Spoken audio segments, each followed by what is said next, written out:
I gave this talk at the YMCA last week for Senior Day: miracles, diet, and reflux. Those are three things that really don't seem to be too related, and so I try to connect the dots. I'm not sure how the reviews were, but this is my attempt, and I'm recording this mainly for my family. It takes about 40 minutes. The first part is comprised of three stories that I'm simply going to read. The first story.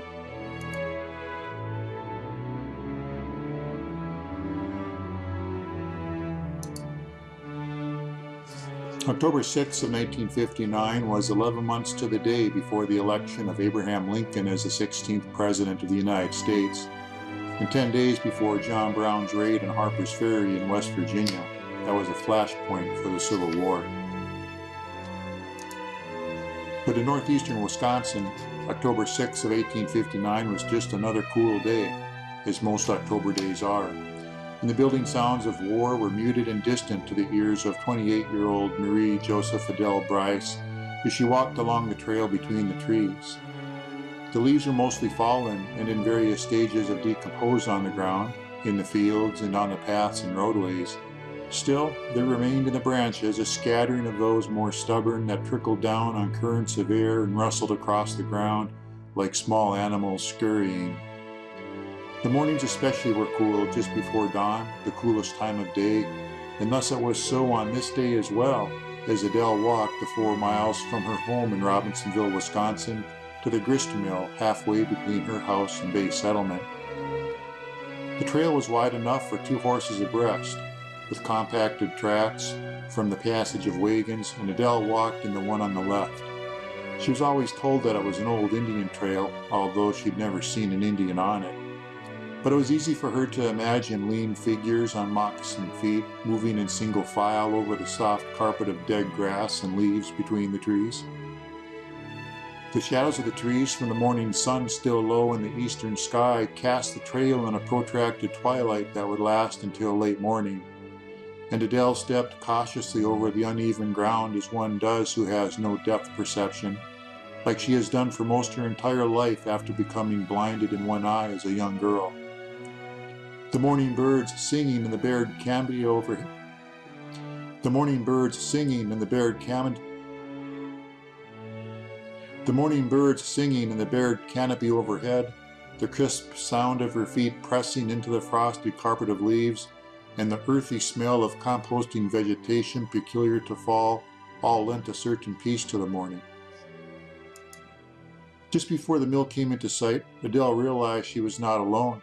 She stopped, her heart pounding like it was a small animal trying to run out of her chest. There was a lady dressed in white standing between a maple and a hemlock at the side of the trail. The lady said nothing, a silent, unknown presence in the forest watching her. Adele didn't know what to do. Then the lady disappeared. 3 days later, on Sunday, October 9th, Adele was walking with her sister Isabel and a neighbor woman, a friend of the family. It was 11 miles to the church in Bay Settlement, a 3-hour walk. As they approached the space between the maple and hemlock, shortly before the mill, Adele gasped and suddenly stopped. The other 2 women saw her standing before a space between 2 trees, her mouth slightly parted and staring with wide eyes into emptiness. Isabel asked her sister what was wrong, what she saw, but Adele was still afraid of the lady in white. She wondered if she'd done something wrong, so she didn't tell them. She said that she thought she saw something, but that it was just her imagination. Following Mass, Adele went to confession and told the parish priest what she had seen and asked him what she should do. The priest told her that if it were a heavenly messenger, she would see the lady again and should ask, "In God's name, who are you and what do you want of me?" On the way home that afternoon, the lady in white appeared a 3rd time in the same place. She was the same beautiful woman, now clothed in dazzling white with a yellow sash around her waist. She had a crown of stars around her head. This time Adele fell to her knees. "The lady," she sighed. Then she asked the question Father had suggested, "In God's name, who are you and what do you want of me?" The lady lifted her hands as though she were to embrace Adele and said, "I am the Queen of Heaven who prays for the conversion of sinners, and I wish you to do the same. You received the Holy Communion this morning, and that is well, but you must do more." The other two women saw Adele kneeling in the grass before the space in the trees. "Adele, who is it?" asked her sister. "Why can't we see her as you do?" asked the neighbor lady, who was frightened and began crying. "Kneel," said Adele. "The lady says she is the Queen of Heaven." They both knelt, tears running down their cheeks. The Queen of Heaven turned to them and said, "Blessed are they that believe without seeing." But they heard nothing, other than the soft whisper of wind through the branches. "What more can I do, dear lady?" asked Adele, the vision bright and shiny through a film of tears. "Gather the children in this wild country and teach them what they should know for salvation." "But how shall I teach them who know so little myself?" "Teach them," the Queen of Heaven told her. "Teach them their catechism, how to make the sign of the cross, and how to approach the sacraments. That is what I wish you to do. Go now and fear nothing. I will help you." She lifted her hand as though giving a blessing and was gone.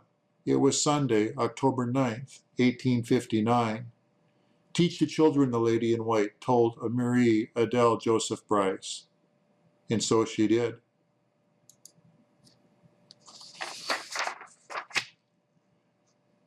Over the course of the ensuing 12 years, the Civil War came and the Civil War went. Across America's fruited plains, wave after wave of gray crashed against wave after wave of blue, each spending itself on the other amid the sounds of muskets and cannon and cries of rage and pain emblematic of man's inhumanity to man. But in northeastern Wisconsin, Adele worked on her mission. Her father, Lambert, built a chapel on the grounds where the Queen of Heaven appeared to her. In 1864, a school and convent are built, and in 1869, a chapel school is opened to St. Mary's Boarding Academy. Which brings us to the fall of 1871, the month of October once again, except that this year the weather was unseasonably warm and dry with below average precipitation the months of June, July, August, and September. Small fires smoldered in the fields and the forests as the lands were cleared after the harvest and in preparation for the following year. In the early afternoon of October 8th, the wind picked up out of the south and west as a low-pressure system moved over southwestern Minnesota and ran up against a high-pressure system centered on Virginia and the Carolinas. By 2 p.m., the wind was steady at 10 to 15 miles per hour with gusts up to 30. It was Sunday. Families were preparing meals at home. Church was done. Adele was preparing for the following week's lessons at the school. And just south of New Franken, a small pile of brush gently glowed, sending a thin trail of smoke heavenward. A signal, except that there were none to receive it. A gust of wind roiled over the ground, and red-hot embers became a rain of fire. The fires coalesced into a wall of flames hundreds of feet high that raced over the tinder-dry fields and engulfed the canopies of the trees, burning them from the top down. The firestorm was a self-propagating monster of death, with both whirlwinds of tornadic destruction over 1,000 meters in height and horizontal row vortices with winds well in excess of 100 miles per hour, strong enough to uproot trees. The fire advanced north and east on both sides of the Bay of Green Bay faster than man or animal could run. Families and communities in its path were powerless. The sound of the fire was as the roar of a jet engine on the ground, approaching. An intense dry heat preceded the flames that only accentuated the terror of the death coming. Inside the fire, the temperatures exceeded 2,000 degrees Fahrenheit. The surface of the sun is 10,000 degrees. It's as though the sun sent out a finger to touch the face of the earth. The people of Robinsonville had no place to go. The wall of flame and wind from the south wouldn't allow the time necessary to move to the lake. So, instead, they took their families and their livestock into the churchyard, 5 acres of grass and buildings demarcated by a white wooden fence of sections of horizontal bars, within which stood a church, its sharp steeple piercing the sky, a sky filling with heat and smoke. The families gathered, the elderly and children in the church, while outside Sister Adele prayed the rosary, holding a statue of the Blessed Mother high as she marched around the yard, the able-bodied men and women of Robinsonville following behind, praying for mercy and salvation. Inside, the flames that burned and raged at close of day, they prayed. Hail Mary, full of grace, they said over and over, as animals of the wild, both small and large, crept into the churchyard, as all night long the fires burned. In the darkness of early morning, rain began to fall, and when the morning's cool light came to the eyes of the people of Robinsonville, they saw the blackness and destruction surrounding them on all sides, stretching to the horizons.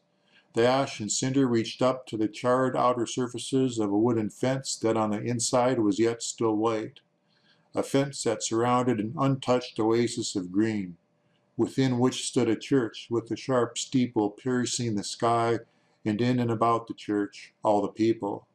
It's as though God himself reached out from heaven with a finger of grace to touch the face of the earth, as if to say, not here. It was the morning of October 9th, in that place where, 12 years to the day, the Queen of Heaven visited Marie Adele Joseph Bryce. Upwards of 2,500 people had perished. Towns disappeared from the map. The earth was a black and smoldering ruin along both sides of the bay, but for the small circle of green, like a sparkling emerald dropped from the sky.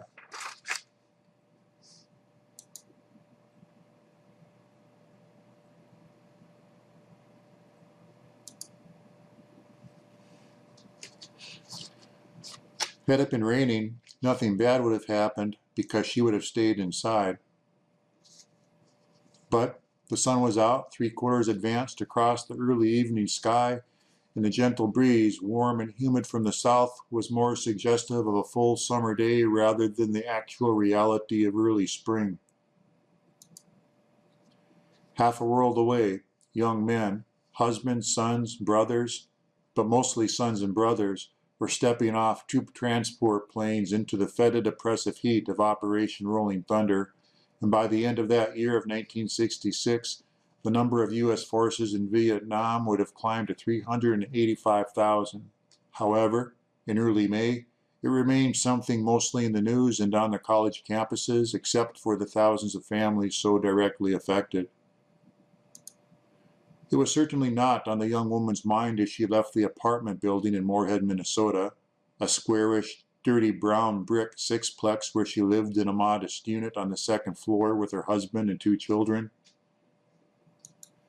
They had picked the Miller Apartments for its location, facing a quiet side street with an elementary school with a playground just down the block, on the corner, and across the street. And it was to the playground she took her children to in the mornings and sometimes in the evenings after dinner, as was the case this evening. Her husband was in the apartment getting ready to cover a school board meeting for the local radio station. The young woman crossed the small grass boulevard, holding her 2-year-old girl in her left arm, grasping the small hand of her 4-year-old boy in her right. She stopped at the curb of 19th Street South, a not quite through street running north and south. Their apartment complex of 5 buildings was in the southwest corner of the intersection where 9th Avenue, coming from the west, teed into 19th Street. On the other side of 19th Street lay the 3-city block rectangle of Rompkey Park and a playground. There was no car in sight. It was almost quiet. The soft background noise of a lawnmower from the house just to the south of the apartments on the same side of the road, mixed with the song of robins and gentle winds against branches with buds turning to leaves. She stopped at the curb. "Do you see any cars?" she asked her son. "No, Mommy." "Okay then, look both ways," she said, demonstrating with exaggerated turns of her head, like she did every time. Then, still holding her daughter in her left arm, she stepped into the street, the boy at her side holding his left hand in her right. They crossed safely.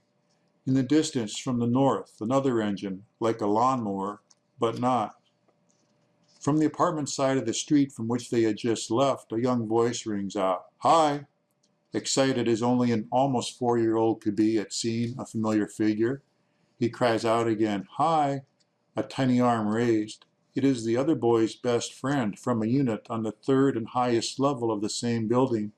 His unit was the exact mirror opposite of his friend's, which they collectively found strangely fascinating. "It's Tony, Mommy." The boy pulls away and turns back to the street. But he is already 4, and so he knows not to step into the street. He only stands on the curb. He raises his hand and waves back and forth with fingers spread, a wide smile at being recognized, feeling important for it. "Hi, Tony," he yells back across the street. That is all he remembers. His mother screams. She thought he was safe. She was already across the street with her children, but she was a worrier, and the snarl of the engine approaching made her nervous. Clutching her girl tightly, she reached out to pull her son back. Then she saw a motorbike swerve towards her side of the street. She was so close, her fingertips on the fabric of his shirt. She heard a woman screaming, not recognizing the sound of her own voice. Then, just like that, he was gone, picked up by the handlebar of the motorbike, a handlebar that stood at the approximate level of a male, 4 years old, height in the 90th percentile. The force of the impact drove the bar into the delicate shell of the boy's right temporoparietal skull, rupturing the protective overlying dura, driving sharp fragments of bone deep into the sacred tissues of thought and action. His small body was picked up as if by a hand and carried 50 feet down the street before the inertia of its forward movement overcame the deceleration of the bike, and he dropped to the pavement. Beneath his head, a bright shiny halo of red, his blood did gently spread. In a basement unit of the Miller Apartments lived a single woman, a frequent recipient of stolen glances, of whom the neighbors talked of in guarded voices. She had opened her windows that evening so she could enjoy the promise of summer's coming. It was she who heard the sound of an engine braking, tires squealing, and the terrifying cry of a mother's world collapsing. It was she who called the ambulance. In the emergency room minutes later, the boy was found to be non-responsive. Dr. Lee Christopherson, the neurosurgeon on call, stated in the medical record, "Upon my arrival, the child's pupils were equal and reactive to light. His eyes were divergent, however. He seemed to have a positive left Babinski. Abdominal reflexes were absent."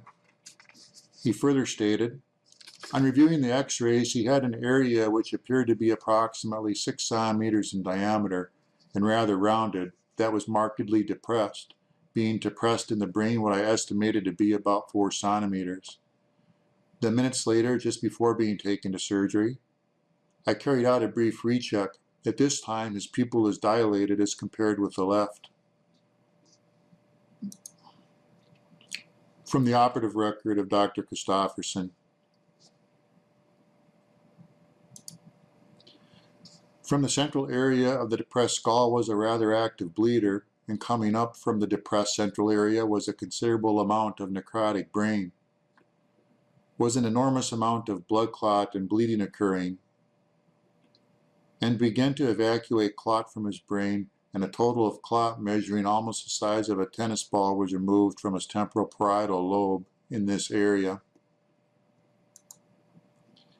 In the waiting area outside the operating suite, the boy's mother softly cried, kneeling on the floor, her head cradled on clasped hands resting on the seat of a chair. It was after midnight. The room was empty but for the murmur of her urgently repeated Hail Marys between sobs, the ritualistic prayer forming a protective barrier between the memory of her little angel in the street and her sanity. She refused to leave the one space in the universe that was the absolute closest she could physically be to her son. In the hospital chapel at the far end of the hall, the boy's father prayed. He gave his son up to God. His head slumped forward as the tension left with the breath in his body. Then, like a light illuminating the darkness, he knew that his son would live. He raced back to the waiting area to tell his wife that their child would be okay, and in the hallway leading from the operating room, he ran into Dr. Christopherson. "How's my son?" he asked. "Your son is alive. He will live, but there is a high likelihood that he will be paralyzed on the left side of his body, but I did my job. My job was to save his life." "Thank you, doctor," the father said in a tremulous whisper. "Don't thank me. Thank God," said Dr. Christofferson, looking into the father's eyes. Then his gaze shifted and he looked into infinity. "When I ligated the bleeding artery deep inside the brain, one of the main arteries to that part of the brain, all the bleeding stopped, and I saw the other blood vessels fill and grow before my eyes. I have never seen that before. It was a miracle," he said. More than 40 years passed. The CT scan, which was invented in 1972, became nearly as common as a chest X-ray. A CT scan performed for an unrelated reason on the 4-year-old, now well advanced into adulthood, reveals the defect from the traumatic brain injury as a child. On the right of the slide is an illustration of the brain and the respective regions of function. The most pertinent in this case is the motor stripe in yellow and the sensory stripe in blue. The yellow part of the brain is responsible for the voluntary motor functions of the opposite side of the body. So the yellow part of the brain on the right side controls the motor function of the entire body on the left, and the blue part provides the sensation to the opposite side of the body. Now let's move the brain map overlay into the 4-year-old's skull. Now let's black out the area of the brain that is missing. This is why Dr. Christofferson thought his young patient would be paralyzed on the left side of his body. But he wasn't.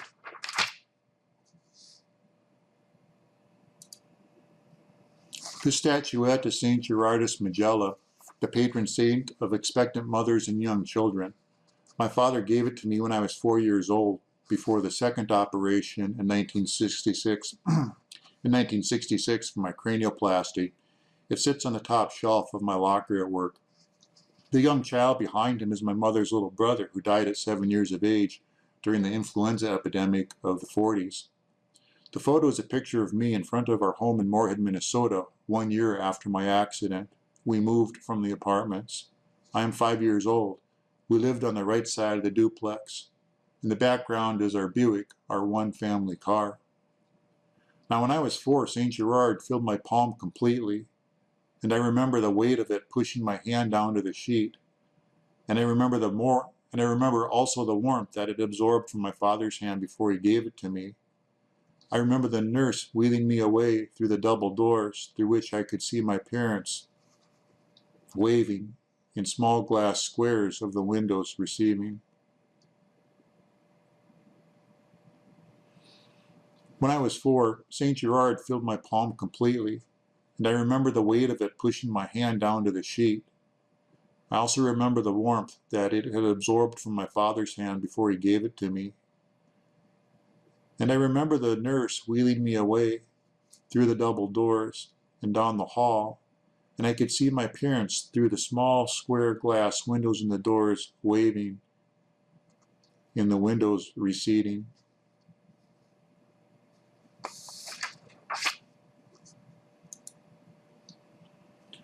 So a miracle requires a belief in, let's just say, God as opposed to a higher power.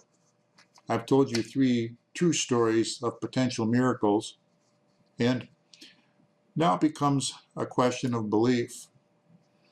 A belief in a divine intercession, or a belief in science and a perfectly logical explanation, if just an unusual, fortunate happenstance. So a young woman sees a vision in the forest.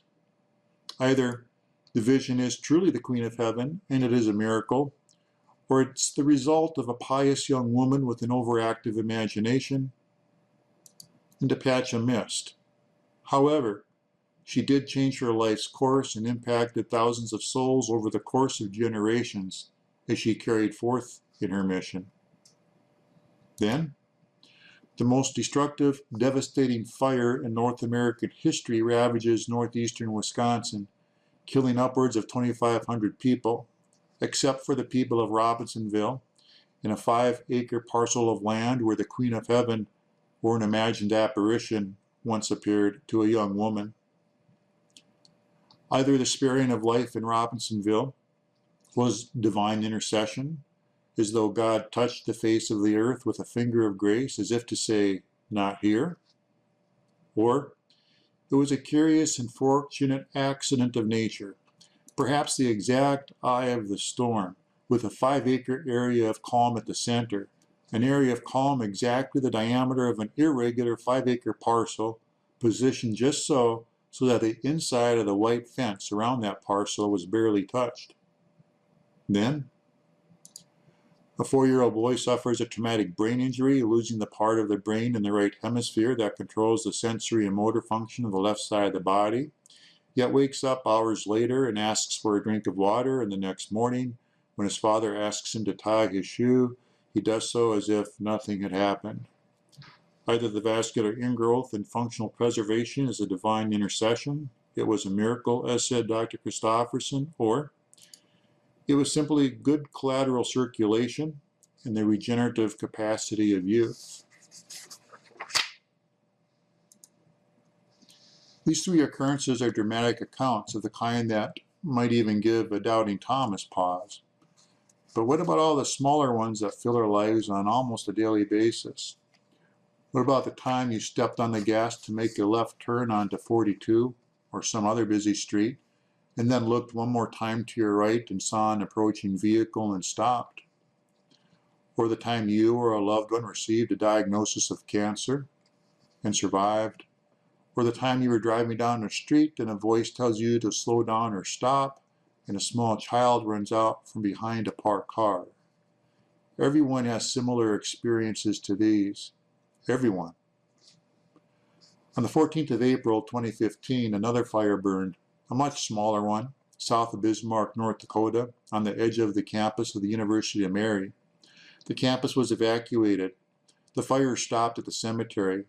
The burn borders made 90-degree angles around the gravestones. Miracles are a matter of choice. It's a matter of what you choose to believe. There are no rules, really. So now you're wondering what miracles have to do with diet.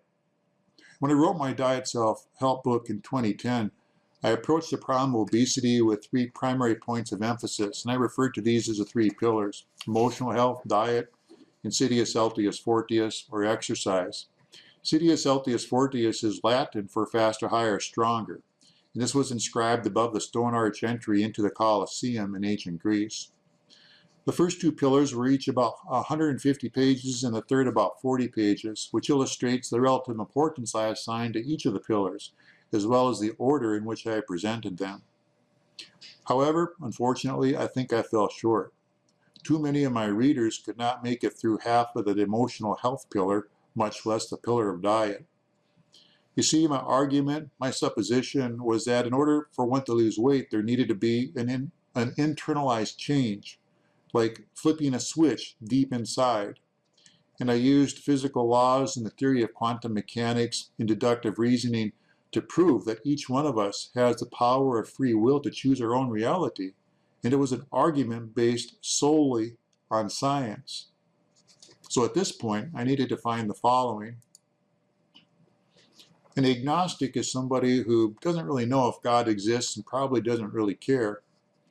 An atheist is one who has a firm belief, or at least some degree of belief, that God does not exist. A theist is one who believes that God exists and that there is one God. And a polytheist is one that believes that there are several gods. You see, the irony of an argument based on science, and especially on quantum theory, is that it makes no sense whatsoever. Quantum mechanics, that is. No one understands science at the quantum level, and if they say they do, they're probably nuts. Niels Bohr, the father of atomic theory, once said, "If quantum mechanics hasn't profoundly shocked you, you haven't understood it yet." We haven't moved really that far from that period of time, the 1920s, 1930s. And the further irony is that atheism requires as much belief in the non-existence of God as is the belief required in the existence of God. It's kind of like a symmetrical relationship. So let's take a bell curve. In the middle, at the 0 point, is the agnostic, one who, doesn't really have any belief. in the one or the other. And then at the far right side of the spectrum, the far end of the spectrum, where you have the theist, definitely believes that God is. That belief that is required. Now, if you go to the exact opposite end of the spectrum, on the left side, an atheist that believes God does not exist, it's belief. It takes just as much to believe in the non-existence of God as it does to believe in the existence of God. And I would suggest that atheism is as much of a religion as is theism, because both require belief in something.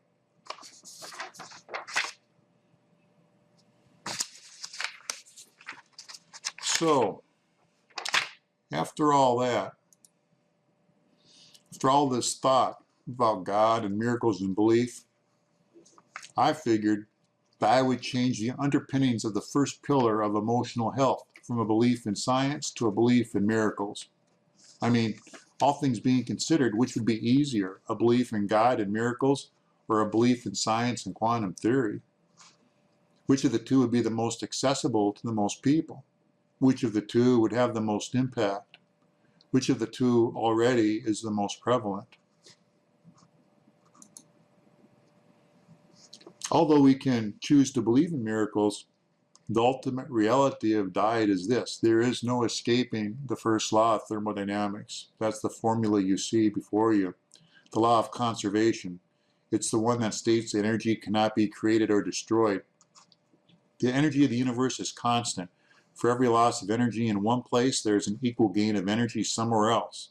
And each of us is an independent system within this universe. Our weight, being the system, is equal to the energy added to the system, food, calories, minus the work done by the system, work being metabolism and exercise. It's pretty simple. If we eat more than we expend, we gain weight. Of course, there are ways to modify that equation to our benefit, and that's thoroughly explained in the second and third pillars, about 200 pages, but that's not going to make much of a difference unless you accomplish the first pillar. My point is, you have to believe in something in order to flip that switch deep inside. You have to believe that you can change, that you can make that choice. And if a belief in science is a bridge too far, perhaps then a belief in miracles. Perhaps your own belief in God, your faith, might allow the strength and conviction to make those challenging and difficult choices on a daily basis to affect a lifestyle change. Now, for me, as a scientist of sorts, the science was enough, but it doesn't work for everyone. Now, if you're an atheist or an agnostic, then that's all you have, and, well, good luck with that.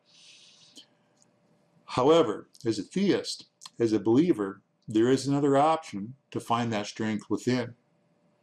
Now, this strength might be as structured as a 12-step process of Alcoholics Anonymous, or it might be as private as weekly visits to the confessional. Forgive me, Father, for I have sinned, for I inhaled an entire New York cheesecake last week. Or it might be a silent Hail Mary every time you see a morning bun or a slice of cherry pie. I've actually found this helpful. Usually late at night, before bed, craving a snack, I might find myself standing in front of the fridge, my hand on the handlebar, saying, Hail Mary, and by the time I'm done, I'm actually fine. So now you're wondering what reflux disease or GERD has to do with any of the above. The answer is kind of everything. You see, fat, white adipose tissue, it's kind of like it's a bad gland. And the bigger the gland, the worse it is. White adipose tissue secretes inflammatory mediators, which are biologically active chemicals. And these chemicals are secreted into the blood by the fat tissue. Just like the thyroid gland secretes thyroid hormone, like the pancreas secretes insulin, like the adrenals secrete epinephrine. And these inflammatory mediators begin a cascade of systemic effects that will ultimately culminate in multiple disease processes. And these are a list of these obesity-related diseases that are quite common. And this is a list of obesity-related cancers. Now, reflux disease or GERD is certainly not specific to being overweight. Many people who suffer from GERD are actually thin or of a normal weight. It's just that for those who are overweight and suffer from reflux disease, there's a high likelihood that those symptoms would be positively impacted by losing weight. Now, reflux disease or GERD, in all of these obesity-related disease and obesity-related cancers can be managed and treated, and in some cases cured with medicines and surgery. And for many people, these treatments are quite appropriate and reasonable and should be pursued. However, at the same time, there are many others, perhaps most, for whom the impetus for change, for recovery, for healing, for becoming well, might come from within, from a belief in miracles.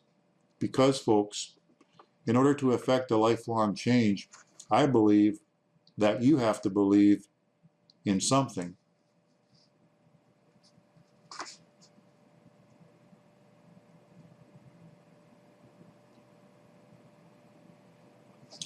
Now, this is the end of my talk, and I did have another slide, but my audience was so quiet, the time was almost up, so I didn't display it.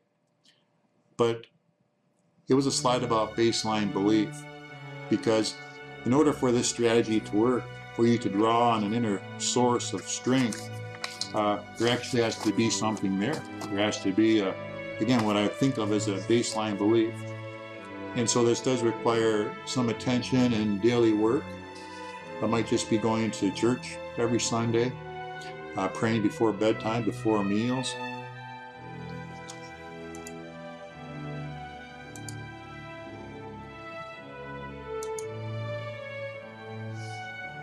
But this is an illustration, I guess, of my baseline belief. This is a picture of my locker at work, the outer door. And you can tell this is my 50th birthday. I'm 56 now, so it's been up there for 6 years. This picture of the swimmer, that is when I had my heart issue back in 2002, and I was competing with this gentleman over here.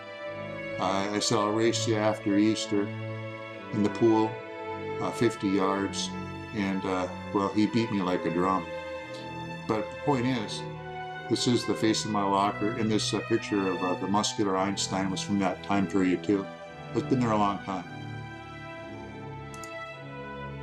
And this is the inside of my locker. These have been here a long time too. This is a crucifix from the hospital that a co-worker, Kirk, put in my locker as kind of a joke, but I kind of liked it, so I've kept it in there. And this is a picture of, this is a calendar from 1953. My grandfather had a grocery store during the Depression, and he would give these calendars out to his good customers. He passed away several years ago. I was helping my mother clean out the house, and I found a box of these, and I kept a couple of them. And up here you can't really see it too well, but that's a icon, a little medal that a patient gave me. And of course there's St. Gerard from earlier in the presentation. At any rate, the whole point is of the system, belief system for affecting a lifestyle change, or any change really, does require a baseline belief, and that does require work and some weekly, or at least some regular attention. So thanks for your time if you've managed to last this long, and happy Easter. It's Holy Week, the day after Palm Sunday.